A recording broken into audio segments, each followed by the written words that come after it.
மாண்புமிகு பேரவைத் தலைவர்களே, ஒரு முக்கியமான விஷயத்தை உங்கள்கிட்ட குறிப்பிட விரும்புகிறேன். ஏற்கனவே என்னுடைய மூத்த சட்டமன்ற உறுப்பினர் இது உங்களுடைய கவனத்துக்கு எடுத்துகிட்டு வந்திருக்கிறாங்க. மீண்டும் அதை நினைவுபடுத்த விரும்புகிறேன். இந்த அவையை நீங்கள் முடிந்த வரைக்கும் மிகச்சிறப்பாக எங்களை எல்லாம் வழிநடத்தி கொண்டு போகிறீர்கள். எங்களுக்கும் கேள்வி கேட்பதற்கான வாய்ப்பையும் கொடுக்குறீர்கள், முடிந்த அளவுக்கு கொடுக்குறீங்க. எங்களை விட அதிகமாக ஆளுங்கட்சி உறுப்பினர்களுக்கும் அமைச்சர்களுக்கும் வாய்ப்பை கொடுத்துக்கிட்டு இருக்கிறீங்க. எண்ணிக்கை அடிப்படையில் அவங்களுக்கு அதிகமாக கொடுக்குறேங்க. முடிந்தவரை நான் குறை சொல்ல கொடுத்துக்கிட்டு இருக்கீங்க. நான் இங்கே குறிப்பிட விரும்புவதெல்லாம் ஆளுங்கட்சியை சேர்ந்த உறுப்பினர்கள், அமைச்சர் பெருமக்கள் எங்களுக்கு பதில் சொல்லும்போது ஆதாரம் இல்லாமல் பல குற்றச்சாட்டுகளை வைக்கிறாங்க. ஆனால் நீங்கள் அதையெல்லாம் அவை குறிப்பிலிருந்து சரியாக நீக்கிடுறீங்க. இன்னும் சொல்லப்போனால் சட்டமன்ற வரலாற்றிலே இதுதான் முதல் முறையாக எதிர்க்கட்சி உறுப்பினர்கள் பேசுவதை விட ஆளுங்கட்சி உறுப்பினர்கள், அமைச்சர் பெருமக்கள் பேசுவதையெல்லாம் நீங்கள் தான் முதலாக அவை குறிப்பிலிருந்து நிறைய எடுத்திருக்கிறீங்க. அந்த வரலாறை நீங்கள் படைச்சிருக்கிறீங்க. அதற்கு எங்களுடைய வாழ்த்துக்களை தெரிவிச்சுக்கிறோம். இப்போது இந்த அவை நிகழ்ச்சியெல்லாம் நீங்கள் லைவில் எல்லாமே போயிட்டுருக்கு. கேள்விகள் நாங்கள் கேட்டால் நாங்களே ஆச்சரியப்படுற அளவுக்கு, அதிசயப்படுற அளவுக்கு பதில்களையும் கொடுக்குறாங்க. கேள்வி கேட்டால் பதில் சொல்லலாம். இப்போ பாட்டெல்லாம் வேற பாட ஆரம்பிச்சிட்டிங்க. எங்களுக்கே சில நேரம் சட்டமன்றத்துக்கு வந்திருக்கோமா இல்லை இப்போ சூப்பர் சிங்கர் நிகழ்ச்சிக்கு வந்திருக்கோமா அப்படின்னு சந்தேகப்படுற அளவுக்கு இங்கே பாட்டு நிகழ்ச்சியெல்லாம் நடந்து கொண்டிருக்கிறது. நீங்கள் அவை குறிப்பிலேருந்து நீக்கிடுறீங்க. ஆனால் இதெல்லாம் நேரடி தொலைக்காட்சியில் போகும்போது இதெல்லாம் யூடியூப் சேனல்லையும் சோஷியல் மீடியாலையும் ரீல்ஸாக கட் செய்யப்பட்டு அதிகமாக ஷேர் செய்யப்படுகிறது. அதன் பிறகு நீங்கள் இதில் நீக்குவதிலே அர்த்தம் இல்லாமல் போய்விடுது. எனவே இதை மீண்டும் உங்களுடைய கவனத்திற்கு நான் கொண்டு வர விரும்புகிறேன்.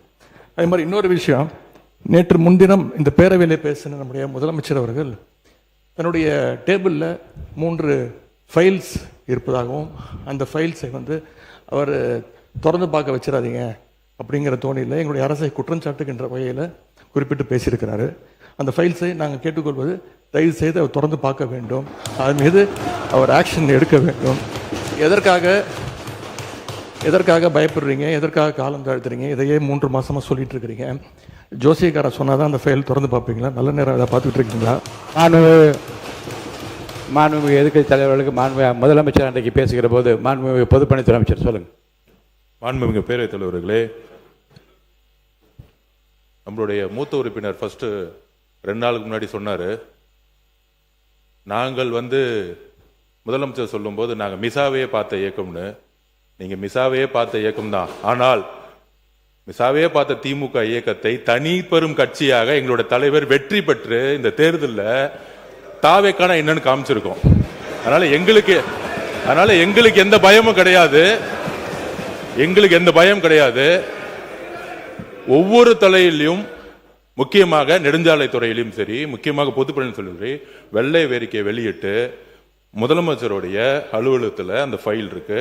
கண்டிப்பாக ஆதாரத்துடன் சட்டப்படியான நடவடிக்கை எடுக்கப்படுங்கிறதா முதலமைச்சர் சொல்ல வந்தது. இதை யாரும் அவர் சொன்ன அர்த்தம் அன்னைக்கு அவைக்கு அவர் வரல. அது அவருடைய ப்ராப்ளம். அது அவைக்கு வராத பொழுது அவர் சொன்னார், மாண்புமிகு கொறடா சொன்னார், ஆதாரம் இருக்கா.